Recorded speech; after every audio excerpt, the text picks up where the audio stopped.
Another container in Python or data structure is the tuple. A tuple is an immutable, meaning that you can change the object once you have created it. It's just an ordered list of values. Although it's similar to a list, one of the most distinct features or difference here is that a tuple can be used as keys in dictionary as well as elements of a sets, while lists cannot. All right, so a tuple here can include different data types. So let's look at how to create a tuple. So we just use the parentheses, and we can create an integer separated by a comma, or value separated by a comma. It could be an integer, could be a string, could be a float. So let's run that. So again, we can access the elements of a tuple using indexing, just like what we've looked at in a list. Okay.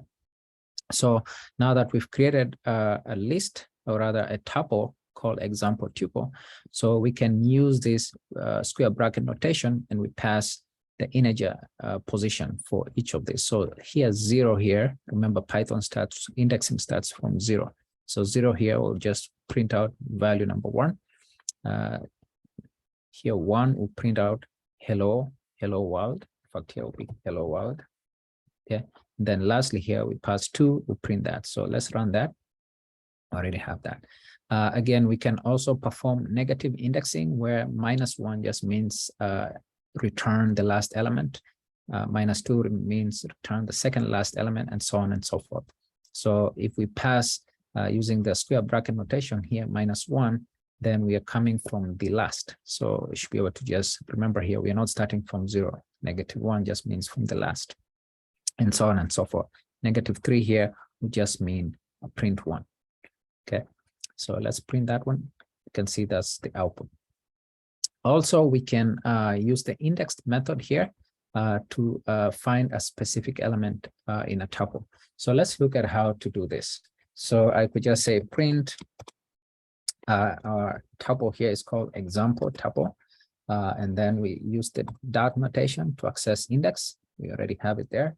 And then now what index do we want to access here? So we want to access maybe hello. So we need to pass an argument there exactly as it appears. So in our case here, I want to access this index. So once I have that, I'll just missing a parenthesis here. So I'll print that, and you can see it kind of returns, it returns the index of a specific element. So here 0, 1. So the index of this element is 1. So tuple also supports other common operations like slicing, concatenation, and iteration. So here we can concatenate this. So we're saying stat. So here just start from 1 and then colon, and then we don't specify the end, right? So it will just print from hello, 0, 1, hello, all the way to the last one. Okay, so that's what's going to print there. Again, here we can do concatenation. So basically here we have our example tuple here. We can use plus sign to concatenate. We want to include this into the tuple. So essentially it would just include 1, hello, 3.144, 4, and 5. All right, so that's what we have. Alternatively, we can actually write a for loop. We can just say for element in our tuple, which is just example tuple, we want to iterate. So a for loop is very good, useful when you want to iterate over your element. So in our case here, we just want to write a simple for loop there, and then this would just iterate through our tuple here and output the elements.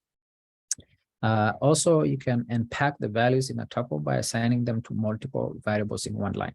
So here we have 3 variables, for example, this 1, 2, 3, 4. Let's see what happens here. So I know we have 4 here, but we want to assign to X, Y, Z. So we should be able to get an error here because it doesn't, it's expecting 3. Okay, so we can add here another one. You can say here W, Z.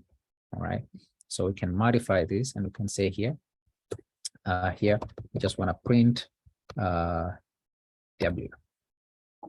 Okay, so we want to assign 4. So we print that, and you can see now this will just print hello. So here we'll just print hello. Then this one will just print so this one will just print 3.14.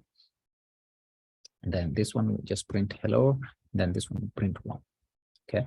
Now suppose we want to delete the statement, or rather delete a tuple. We just use the delete command. So we want to delete everything, all the elements in that tuple. So click on that.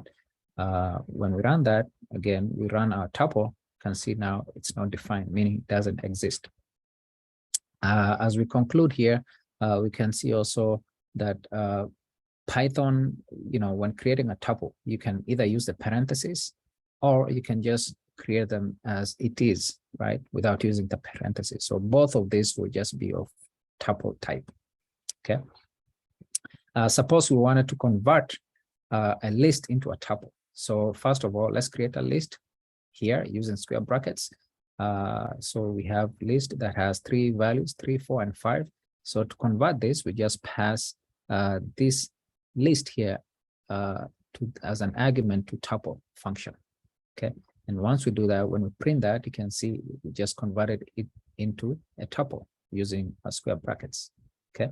The good thing about tuple can also convert a string. So same thing here, only that now it will just take the individual elements from this string, and also it includes this space here. As you can see here, the space here also is accounted for. Okay. So in summary, tuples are just powerful and versatile data structures in Python.